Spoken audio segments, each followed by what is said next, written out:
memasarkan presentasi kami dengan judul lingkungan bisnis secara elektronik dan perspektif Islam. Yuk lebih penjelasan kami. Baik, yang pertama ada definisi environment. Environment merupakan singkatan dari electronic environment atau yang lebih kita kenal dengan lingkungan bisnis bersifat elektronik. Environment didefinisikan sebagai faktor lingkungan online dari situs web pemasar.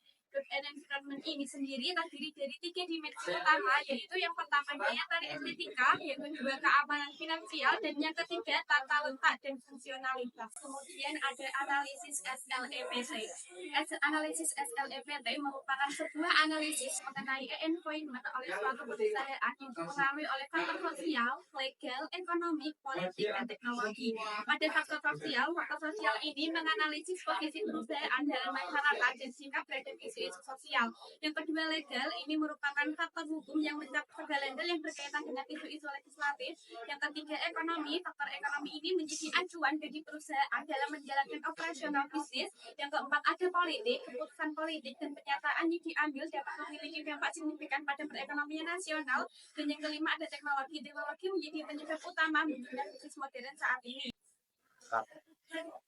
Terdapat 4 poin pokok dalam mengimplementasikan green computing, yaitu yang pertama green use, yang kedua green disposal, yang ketiga green design, yang keempat green manufacturing. Terdapat beberapa solusi yang dapat diterapkan dalam penerapan green computing, yaitu yang pertama efisiensi energi, yang kedua reducing paper waste, yang ketiga reusing air recycling, yang keempat telekomunikasi, dan yang kelima generasi green power.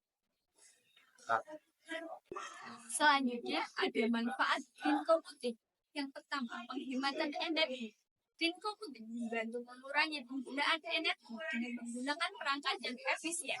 Yang kedua, mengurangi limbah elektronik dengan merancang produk yang tahan lama dan mudah didaur ulang, sehingga dapat mengurangi jumlah sampah elektronik dan pencemaran. Yang ketiga, biaya operasional yang lebih rendah. Dengan menghemat energi dan mengurangi limbah, dapat mengurangi biaya pemeliharaan dan pembuangan perangkat, sehingga biaya operasional yang lebih rendah. Yang keempat, ada meningkatkan reputasi perusahaan. Perusahaan yang menerapkan green computing dapat meningkatkan citra mereka di mata konsumen yang kini lebih peduli terhadap lingkungan. Yang kelima, mendorong inovasi teknologi. Green computing mendorong perusahaan untuk berinvestasi dalam pengembangan teknologi yang ramah lingkungan, menghasilkan produk dan layanan yang lebih baik. Dan yang terakhir, kesadaran lingkungan. Dengan menerapkan green computing, perusahaan dan individu dapat meningkatkan kesadaran akan isu lingkungan, menciptakan budaya yang lebih peduli dan berpartisipasi dalam konservasi. Selanjutnya, di sini saya akan menjelaskan tentang ciri-ciri lingkungan bisnis yang islami. Bisnis yang islami, bisnis tersebut akan menjalankan dengan menerapkan nilai-nilai yang diajarkan syariat Islam. Kemudian nilai bisnis yang islami itu sifatnya universal, karena bukan semata terkait ritual ibadah saja, sehingga bisa diterapkan semua orang.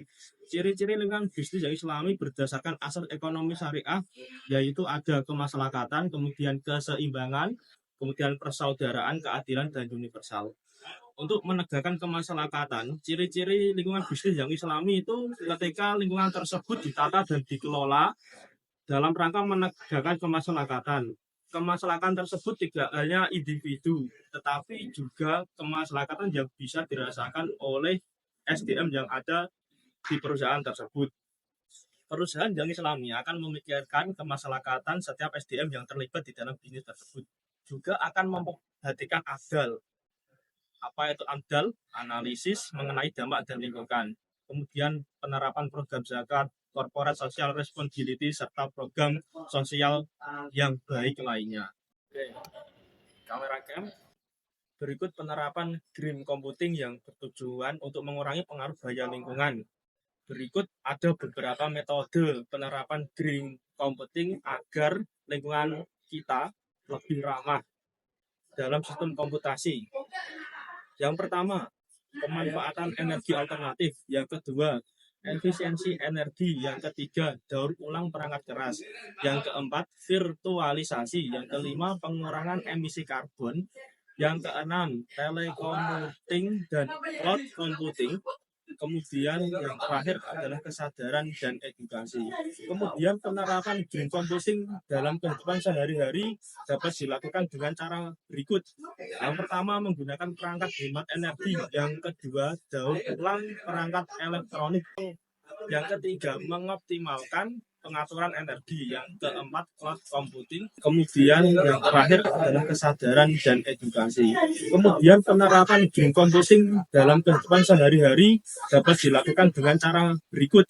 Yang pertama, menggunakan perangkat hemat energi. Yang kedua, daur ulang perangkat elektronik. Yang ketiga, mengoptimalkan pengaturan energi. Yang keempat, cloud computing. Yang kelima, telecommuting. Yang keenam, mengurangi penggunaan kertas. Yang ketujuh, perangkat lunak yang efisien. Dan yang terakhir, kesadaran energi. Dengan mengintegrasikan praktek-praktek yang sudah saya sampaikan, individu dapat berkontribusi pada pengurangan jejak karbon dan mendukung keberlanjutan lingkungan. Sudah berulang kali ku bilang kalau videonya udah selesai. Lah udah selesai. Bye bye sepuh.